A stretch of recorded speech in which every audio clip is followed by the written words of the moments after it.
আসসালামু আলাইকুম। Aesthetic dermatology জগতে শশী একটা সুন্দর স্থান দখল করে আছে। আমি কোথায় আছি যদি রুমটার দিকে তাকান তাহলে সবাই বুঝে যাবেন।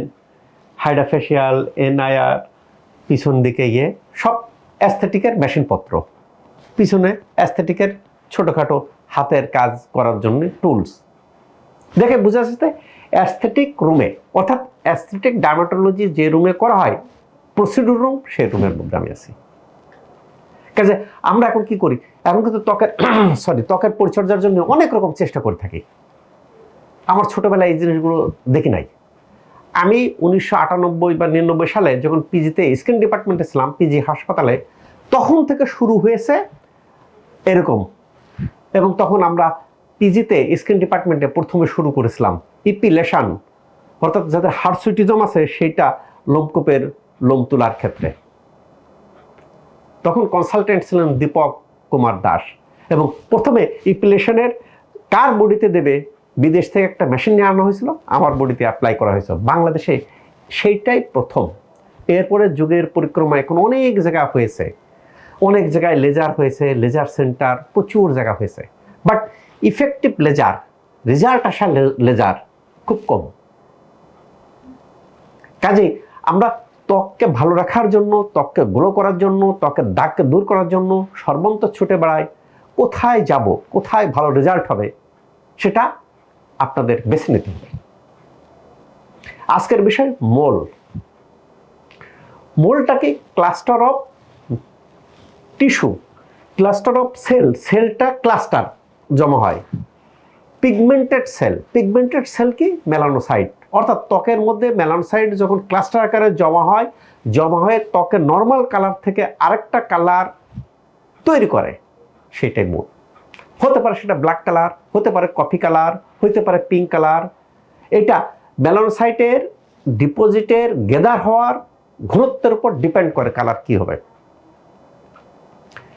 এটা কি হয়, এটা উঁচু হতে পারে, আবার ত্বকের সাথে মিশে যেতে পারে। মোল বা তিল বা আচিল আমরা যাকে বলে থাকি, এক এক জায়গায় এক এক কথা বলে, মেডিকেলের ভাষায় মোল বলে। এই মোলটা সাধারণত কি হয়, মোলটা 50-এর মধ্যে থাকলে স্বাভাবিক। যদি 50-এর বেশি হয় তাহলে একটা দুশ্চিন্তার কারণ আছে, তখন একজন ডাক্তারের শরণাপন্ন হতে হয়, হয়ে একটা অ্যাডভাইস নেওয়া বাঞ্ছনীয়।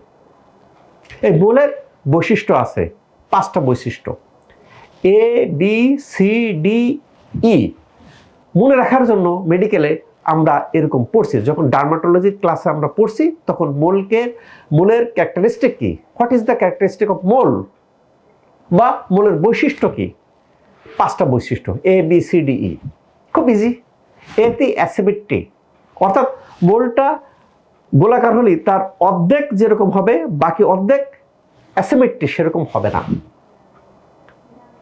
বি, বিতে বর্ডার, বর্ডার মানে কি, চারিদিকের চৌহদ্দি, চারিদিকের সার্কেল এবড়ো হবে, সমান হবে না। আমরা জ্যামিতি বক্সে আঁকতাম না, বৃত্ত আঁকতাম, খুব সুন্দর হতো, মোলের ক্ষেত্রে সে সুন্দর হবে না। মেডিকেল খুব কঠিন, মনে রাখার বিভিন্ন কৌশল অবলম্বন করতে হতো মেডিকেল জগতে। যারা পড়াশোনা করছেন তারা জানেন। আমরা স্কিন ডিপার্টমেন্টে যখন পড়াশোনা করছি তখন এরকম যে মোলের ক্যারেক্টারিস্টিক কি, 5টা বৈশিষ্ট্য, এ বি সি ডি। সিতে কি, সিতে হচ্ছে কালার, কালারটা কি হয়, কালারটা চেঞ্জ হতে পারে। ডিতে কি, ডায়ামিটার, অর্থাৎ মোলের আকারটা কিরকম হতে পারে, অ্যারাউন্ড 6 মিলিমিটার। 6 মিলিমিটার বোঝানোর জন্য আমাদেরকে কি বলতে, পেন্সিল, আমরা ছোটবেলায় পেন্সিল দিয়ে লিখতাম, এখনো বাচ্চারা পেন্সিল দিয়ে লেখে, অনেক জায়গায় কলম দিয়ে লেখে, কিন্তু আমরা ছোটবেলায় কি করতাম, আমার ছোটবেলায় আমি চক স্লেটে লিখছি, চক স্লেট, সেটা এখন উঠে গেছে। চক স্লেট লেখার পরে পেন্সিল, পেন্সিলের পরে কলম, এবং আমার টিচার ছিল ওই যে শীষ কলম বা বল পেন ইউজ করতে দিত না, কালির কলম, বলে বল পেন হাতে লেখা সুন্দর হয় না, কালির কলম ইউজ করতে হবে। এবং পরীক্ষার আগে কলমটাকে গরম পানি দিয়ে ওয়াশ করে, আইডিয়াল কালি ছিল, আইডিয়াল কালি ভরে লিখতাম, বুঝতে পারছেন। যে ছোটোবেলায় যে পেন্সিল দিয়ে লিখতাম, সে পেন্সিলের যে রাবার থাকে 6 মিলিমিটার অ্যারাউন্ড, মনে রাখার জন্য। যদি আমার মোলটা হয়ে থাকে মুখে, আমি পেন্সিল দিয়ে একটা ধরবো 6 মিলিমিটার। তাহলে কি হলো, এ বি সি ডি, 4টা বৈশিষ্ট্য, 5টা ইভলভিং, অর্থাৎ চেঞ্জ হচ্ছে। চেঞ্জ হচ্ছে, কালার চেঞ্জ হতে পারে, শেপ চেঞ্জ হতে পারে, এই চেঞ্জ হতে পারে। এখন এই 5টা বৈশিষ্ট্যের মধ্যে দেখা গেল কি যে না আমার আমার যেখানে আছে সেখান থেকে বড়, এই পেন্সিলের এরকম রাবার থেকে বড়, অবশ্যই ডাক্তারের শরণাপন্ন হতে হবে। মোল্ড কন্টাজিনিয়াস না, মোল্ড ক্যান্সারাস না, মোল্ড একজন থেকে আরেকজনের ছোঁয়াচে হয় না, মোল্ড ক্যান্সার সৃষ্টি করে না, স্বাভাবিকভাবে এরকম।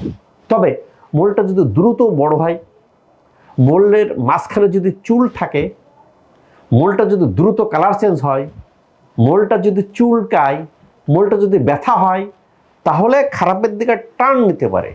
খারাপ মানে কি, আমাদের স্কিন ক্যান্সার বলে, স্কোমাস সেল কার্সিনোমা, বেজাল সেল কার্সিনোমা, কেন আমাদের ইপিডার্মিসের মধ্যে যে সেল থাকে, স্কোমাস সেল থাকে, বেজাল সেল থাকে, এর কার্সিনোমা হতে পারে। সেখানে উচিত কি, উচিত ডাক্তারের শরণাপন্ন হওয়া। ডাক্তার সাহেব সেটা টেস্ট করে উনি বুঝিয়ে দেবেন, এটা এফএনএসি করলে বোঝা যায় ওটা ক্যান্সারাস কিনা বা খারাপ দিকে টান নিচ্ছে কিনা।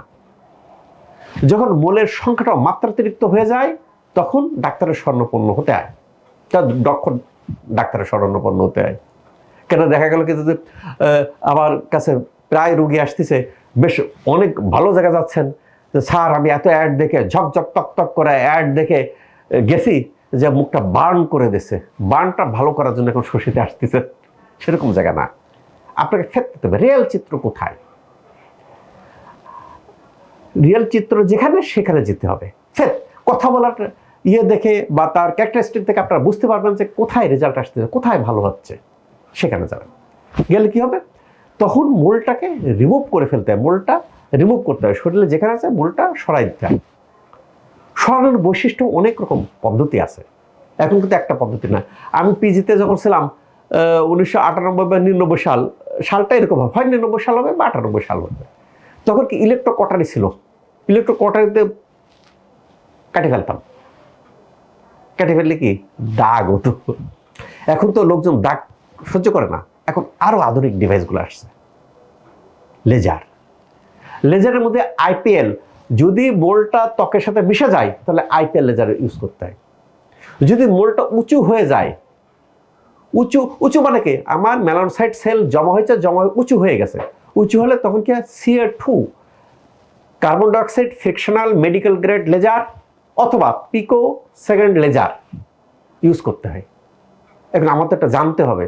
আবার আমি গেলাম, স্যার এই যে লেজার ইউজ করলাম, যদি এটা লেজার না, এটা হচ্ছে না স্যার লেজারের লেখা আছে খুব সুন্দর, অমক তমক, খুব ভালো দেশের নাম, দেখছি কাজ হচ্ছে না। বাবারে লেজারের ওয়েভ লেন্থ কতটুকু আছে সেটা আমার জায়গা মতো পৌঁছাচ্ছে কিনা, এটার উপর ডিপেন্ড করে রেজাল্ট আসবে কি আসবে না। তাহলে যেখানে যে মেশিনের ক্যাপাসিটি এরকম ওয়েভ লেন্থ ঠিক থাকে, লেজারের কাজ হবেই, যদি সেটা সঠিক মাত্রায় থাকে, সঠিক মাত্রায় ব্যবহার করা যায়। তাহলে কি হচ্ছে, আমার লেজারটা ভালো থাকতে হবে, পাশাপাশি আমাকে যে দিচ্ছে সেটা ভালো, তো মেশিন হয়তো ভালো, বাট আমাকে যে দেশের টেকনিশিয়ান, তার মেডিকেল নলেজ নাই, তার এই যে মোল বা নেভি বা নেভাস সম্পর্কে ধারণাই নাই, এটা মেলানোসাইট সম্পর্কে ধারণাই নাই, তার ইপিডার্মিস ডার্মিস সম্পর্কে ধারণাই নাই, তার স্কোমাস সেল কার্সিনোমার ধারণাই নাই, সে কোথায় দিচ্ছে, কি হচ্ছে না হচ্ছে, মুখ টুক বান টান করে দিয়ে শেষে আস্থার স্থান শশী। তার থেকে এখন অনেকেই প্রথমেই এই যেত হলে শশীতে সরাসরি চলে আসতেছেন, দুর্দান্ত রেজাল্ট পাচ্ছেন, যার ফলে কি বিভিন্ন প্রান্ত থেকে আজকে ময়মনসিংহ থেকে চলে আসছেন। কেন, যেহেতু এটা ঢাকাতে থাকতে হয় না, কাজে আপনি চিটাগাং, কুমিল্লা যেখানে থাকেন না কেন, আসলেন, ট্রিটমেন্ট নিয়ে চলে গেলেন, বোঝা গেছে, চলে গেলেন।